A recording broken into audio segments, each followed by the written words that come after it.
Hi there everyone, and welcome to Rebelo's Kenpo Karate. I'm your host, Joe Rebelo, and today is a very special episode and a very special show for Rebelo's Kenpo Karate. Because as it airs, this will be October 3rd, 2016, my birthday. And it's a very important birthday. I turned 55 years of age, and it also makes for 48 years in the martial arts and 38 years teaching. Now, our show's been in the New Bedford cable system now for over 28 years. It's amazing. And Rebel's Kenpo Karate has been on the air for at least 10 years. And again, what we're going to talk about now is the new format, the new programming with our television program, and we're going to be showing a lot more action-packed segments, demonstrating many of the different arts that I teach here at Rebel's Kenpo Karate. We offer Ed Parker's American Kenpo, David German's Thai, Transition Action Incorporated, which is a great combination of Kenpo, Jiu-Jitsu, and Kung Fu. Speaking of Kung Fu, we also offer Praying Mantis Kung Fu from the Wu-Tang lineage. That's right, I'm a member of the Wu-Tang clan. We also offer instruction in Filipino stick and knife fighting, Okinawan weaponry, Japanese swordsmanship, and Jiu-Jitsu. I've been involved in martial arts, like I said, for almost 5 decades now. And I have instructor certification in Chinese, Okinawan, Japanese, Korean, Filipino, and American martial arts. And I really want to showcase that for you. I want to showcase past footage of me demonstrating and performing my skills, whether it be in a tournament atmosphere, demonstrations, or for you here on Rebel's Kenpo Karate.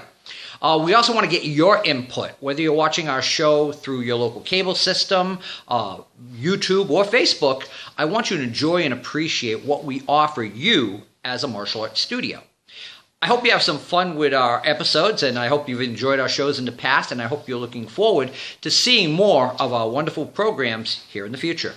So without further ado, let's go into some of the various arts that we offer here on Rebel's Kenpo Karate. Stay tuned. And we're going over the use of the Nunchaku. The Nunchaku, a traditional Okinawan weapon, regarded to many as a rice flail. Again, it's also used in the Chinese orientation of martial arts to some extent. There's an interesting story behind that we'll get into another time. But we're really going to focus on some of the various Kihon or basics regarding the use of the Nunchaku.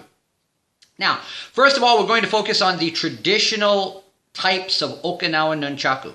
First thing we're just going to address today is length and width of cord. Now, many people are familiar with the traditional 12-inch size Nunchaku. Now, one of the ways that it can be measured is by folding your wrist down like so, placing the Nunchaku against the bent wrist, and it should be, I'm going to slide my elbow out here, just slightly beyond the point of the elbow. 12-inch Nunchaku. The next size up, some people will say to go from the end of the weapon, and again, sliding out so you can see that wonderful elbow, plus one fist. In Ed Parker's Guide to Nunchaku, 14-inch Nunchaku, by the way. In Ed Parker's Guide to the Nunchaku, he recommended from the back of the center knuckle to the point of the elbow. Well, I've had a pair of those made, and by the way, 16-inch long Nunchaku. Back of the knuckle to the point of the elbow. That's a pretty long Nunchaku. But again, just using points of reference from different text and whatnot. Next thing we want to address is the cord. Normally, we list that the cord should be the length of your hand or closed fist across the top. Again, the 16-inch Nunchaku. When we go to the 14-inch size, again, length of the hand. On the other tapered, more traditional Okinawan pair, you'll notice that the cord is substantially shorter. 2 fingers. 2 fingers, baby! And on the 12-inch pair, as we look, we go back to just about a little wider length of the hand, but it still fits. So that's some of the recommendations. People say, why do we do that? Well, some people in Okinawa use the shorter cord for more control and also vice-like action. And also we can utilize it in this fashion here with vice-like action. But we're getting into that later on. Right now what I want to do is I want to talk to you about some of the drills. And I'm going to move the nunchaku away. Okay, so let's go into some of the drills and elaborate on some of the basic positioning. Kihon. Kihon means basics. When we look at basics, we have dachi, stance, kame, position, uke, blocks, suki, thrusts, uchi, circular strikes, furi, spins or twirls. These are your basic foundation movements. Of course, we can also include keri or which is kicks. Now, we're just going to go a couple of basic fundamental nunchaku drills. And there was a gentleman, a friend of mine, Johnny Hunter. I've watched him do certain videos, and I wanted to elaborate on this for his edification and shows the way that we address the different kihon in Nindo Ryu Kobujutsu. Now I'm going to move back a little bit here, and the first drill we're going to do is an overhead drill. And this is a full swing and catch. Full swing and catch. And again, from the side view, we want to reach out, strike our opponent, and bring it back. Strike our opponent and bring it back. A full circular motion, engaging the wrist in, again, a circular forward strike, attacking our opponent. Note, there's no footwork initially taught. We just stand in a musubidachi, which is a natural position, and we do our drill. Again, for your edification, if you want to get more detailed breakdowns on the Japanese terminology used for the various kihon, please contact me by personal message. Now, from this basic drill, this teaches us a high guard position. The arm should be out on a 45-degree angle, not directly up over your head, but out, like an upward block. We cross-reference all the various actions of the weaponry. Again, if we're using the bow staff, blocking up at a 45-degree angle, taking a step back so you can see, so I ensure that I'm blocking my opponent's weapon. Now, from there, I'm going to go on to the next action. Our next motion from here is our center guard. This is Jodan no Kame. This is Chudan no Kame, a basic middle guard position. Again, we leave an open hole. See the hole? So again, from here, as I punch through the center line, I bring it up to an inverted position and pull to the side. Again, reversing the motion, coming up along the center line and to the side. Punch up through the hole like an uppercut. See the hole? And go to a side guard position. Back to center, punching up and through. Here's my uppercut. Here's my side guard. Now, from there again, I move from Migi, Hidari, and I'm acting as a mirror image as you watch this. Migi, Hidari. Now, very important. Notice how you only see the pommel of the weapon. Many years ago, I met a gentleman who worked on several of Bruce Lee's films. And I met him in Boston's Chinatown, and as we were talking, I was shocked to see him there, and through a translator we were discussing things. Actually, he had a decent grasp of English, but his translator helped him with certain terms, and we happened to look at a poster from Bruce Lee's famous film, Return of the Dragon. And he started to laugh, and the reason he laughed was because he saw Bruce with his weapon back like this. And I said, well, why are you laughing?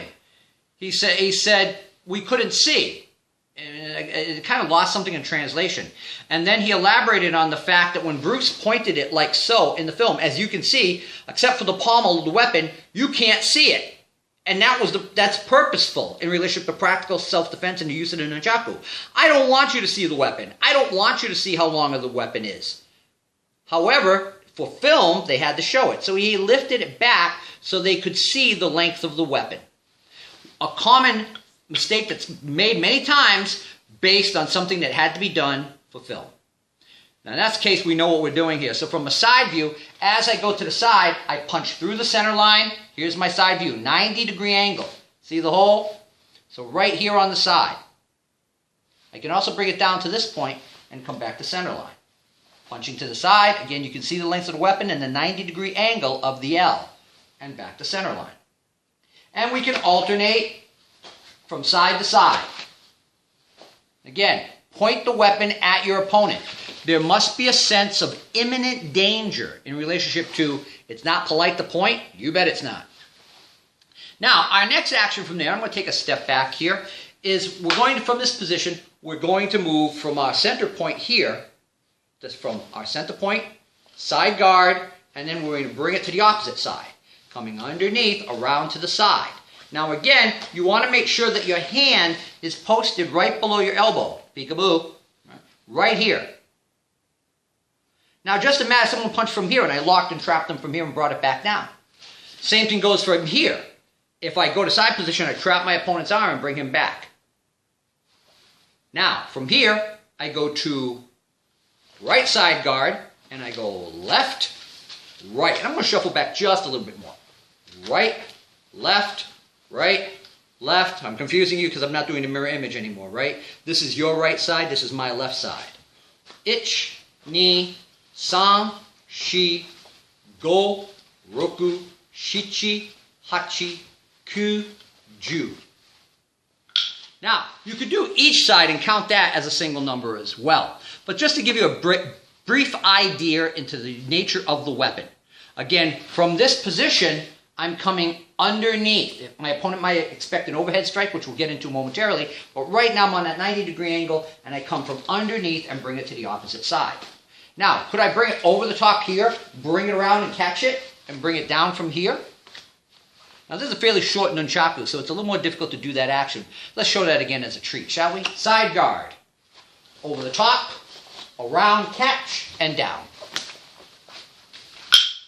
Isn't that cool? But anyway, that starts showing you a little bit about reverse motion, but that's down the road. Oh, I had to give you a treat. So again, our third action again from there is going from side to side. Making sure, point that end of the weapon at the opponent. If we understand that, we go on to number 4. From here, side guard, shomenuchi. Side guard, shomenuchi. And shomenuchi, again, you'll hear it used in Japanese sword. You'll hear it used in different traditional Kobujutsu. Again, it's an overhead strike. Uchi means circular strike or semicircular strike. Sho means first, and men means head. Hit him in the head. Come down. Over the side, hit him in the head. Come back. And so forth and so on. You're trying to catch the ends of the weapon. Now again, when we talk about the weapon, there are 3 major positions. The end of the weapon, the middle of the weapon, and the top of the weapon. A lot of nunchaku people hold the top of the weapon. Why? It's like choking up on a baseball bat. They use it so that way they can have a better control of the weapon. Holding the ends of the weapon is for reach. And again, if you can do this, this is a lot easier. And boy, this is a lot easier. But there are certain motions that you can only do with certain alignments and configurations with this weapon. Again, we're just giving you a simple primer into some of the basic rudimentary techniques. Let's continue. So, in relationship to our Kihon, we have shomenuchi. That's number 4. Number 5 gets interesting. We start with jodan no kame, the high guard position, and I'm going to bring it around the back of my head and across my waist and then back around the opposite side of my waist. At that point, I'm going to make a full footy, a spin action, a mawashi, a circle motion where I circle over my head, across my body, and catch it. Again, around, across, and back. Over my head, around, across, and back. From a rear view, in this position, over my head, across, catching back. Again, catching back. Again, catching back, like so. So I come around, across, and back. Around, across, and back. Around, across, and back.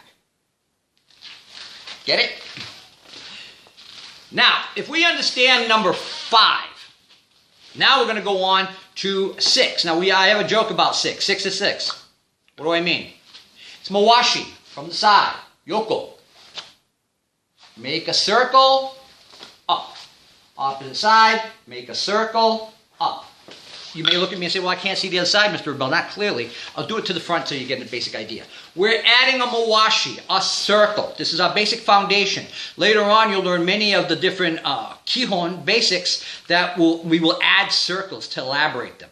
What do I mean? Well, okay. So I go to 3.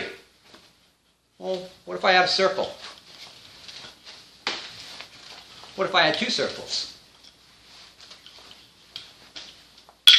Still 3.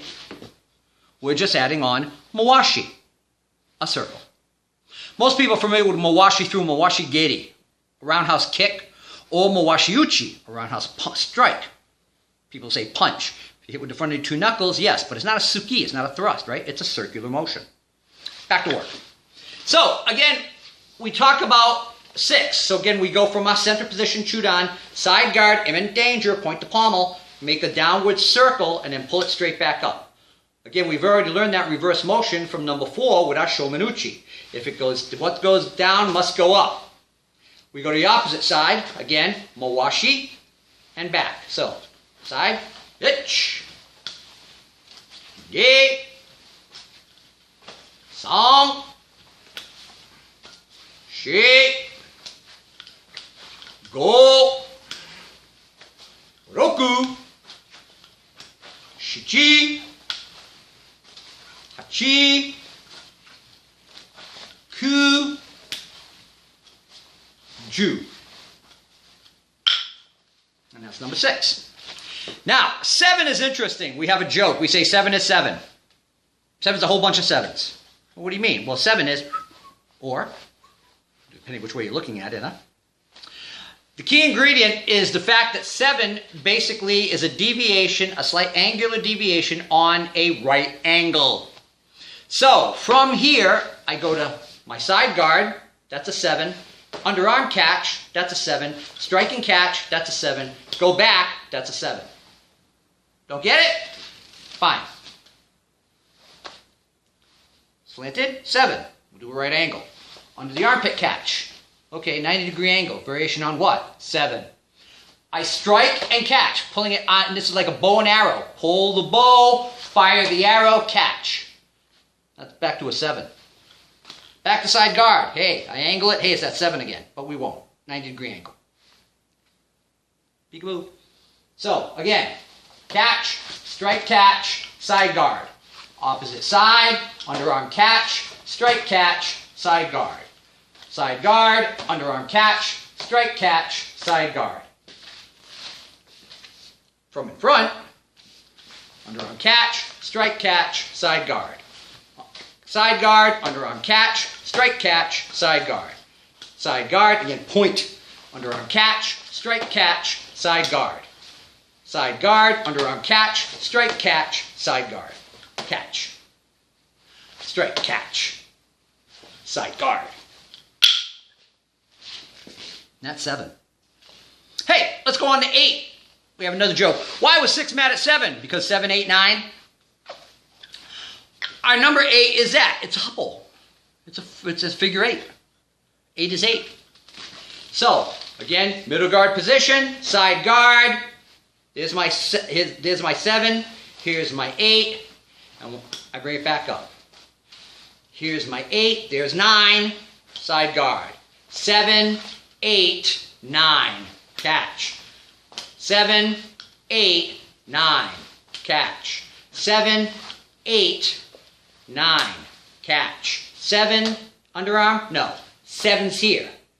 Figure 8 and 9 with the additional mawashi or furi to realign your nunchaku back onto a downward linear path on a vertical plane.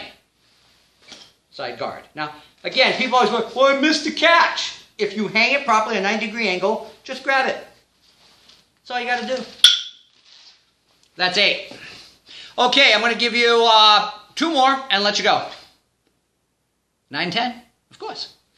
Now here's 9. We talk about the bow draw. Now again, drawing the bow. We can draw the bow on a vertical plane or a horizontal plane. In this case, we're going to do a horizontal plane. And the reason why is we're going to get used to flip catch.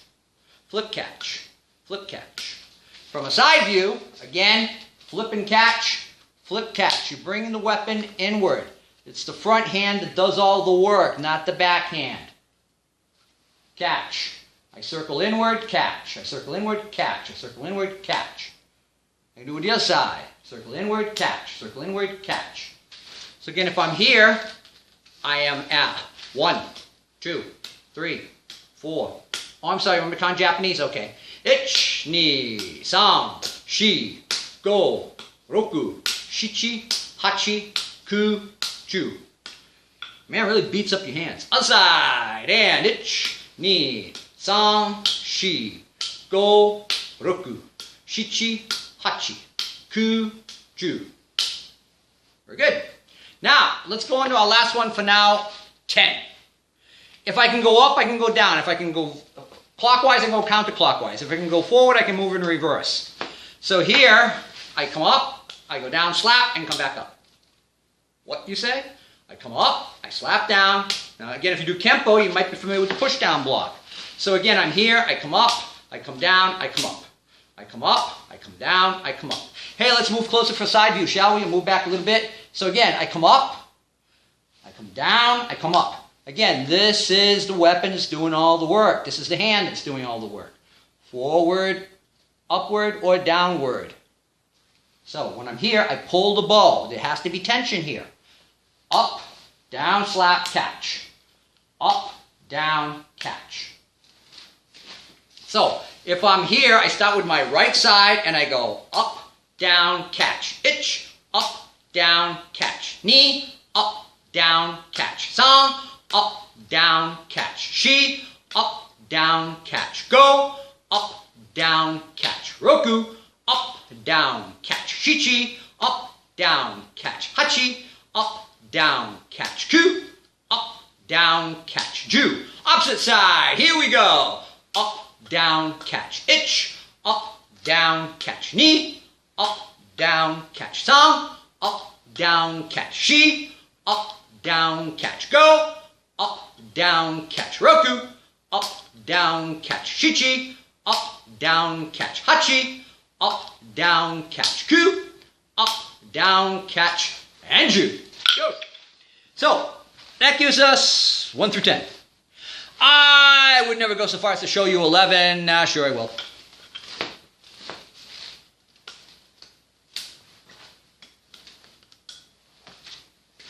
To which you say, what? Right, you gotta use that front hand, right? Up, in, down, up, side, underneath, strike him, spin and catch. Wasn't it amazing? Of course it was. That's 1 through 11 of over 100 subari. Oh, sorry, I shouldn't use the term subari. That's more towards sword cuts. Kihon, basic drills that we teach in Nindo Ryu Kobujutsu for Nunchaku jutsu. And again, many of the basic movements and techniques that are taught really give you greater insights into the way the body works. And then, of course, when you do things forward, we do it in reverse as well. And, of course, as my instructor at Parker and Kenpo would say, for every move, theory, concept, principle, or definition, there's an opposite and a reverse. Something to really think about when you're working a weapon. So there you go with basic drills 1 through 10 and a little taste of 11 and other drills as well. I hope you got some insights out of this. I hope you had some fun because I have fun teaching this. I have fun giving you some knowledge regarding this. There's a lot more to it than what I'm showing today, but I just wanted to give you a small taste of yet another weapon and another art that we teach here at Rebelo's Kenpo Karate. And of course for Nindo Ryu, the Nindo Ryu Fudoshin Kobukai. Today's topic is going to be on something that a good friend of mine, Philip Braley from Great Britain, was going over and explaining a little bit about the San Setsu Kon. In Chinese you may know this as the sanjiegun, but this is a shorter version, and not in length of form, but in length of weapon. Let's talk about it and discuss it, shall we? Let's. Now, the first thing we're going to talk about is the length of the San Setsu Kon. Again, you normally see it traditionally in octagonal, hexagonal, tapered or straight rods connected by cord. The traditional sanjiegun, of course, is substantially longer than the San Setsu Kon. It really is normally in lengths to either from the tip of the middle finger to the underneath the armpit. Some people do it from the closed fist to the armpit. In other words, it's a much longer weapon for each particular rod of the weapon. As you will see here, the San Setsu Kon is substantially shorter. Because of that, it's able to do many of the movements of course, the sanjiegun, but also unique movements inherent to weapons such as the Nunchaku. Let's go over a little bit, shall we? Now, again, in our next class, we'll go over in detail out more the traditional names for the different sections of the San Setsu Kon, but for now, we'll just refer to them again in its basic configuration and show some of the basic moves. As you can see here, again, we have a longer weapon than the traditional. Not about if you even maybe a go shakubo or jo length. Each particular rod can be used in various configurations, whether we're using the double tanbo, double short stick or staff. Of course, the center connection section that can be used to block and or strike. Also, of course, the chain link sections that can be used to strike, block, lock, or trap. Now, earlier we made an analogy and mentioned about the use of the weapon in relationship to the use of the nunchaku. Now, again, simply stated, from this position, I can easily grab the center section utilizing traditional circling motions, and then in turn combine them and convert them to figure eight movements, doing the reverse motion, catching here underneath, striking like the nunchaku.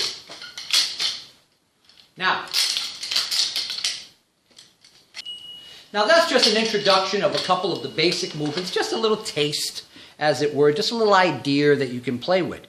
Now, I'll be doing continuous segments talking about this and other weapons to give you greater insight into some of the elements and some of the arts that we teach here at Rebelo's Kenpo Karate, also known as the Nindo Ryu Kobujutsu Kobukai, and for our Chinese martial artists, the Wutang, Dragon Master, Kung Fu, and Tai Chi Academy.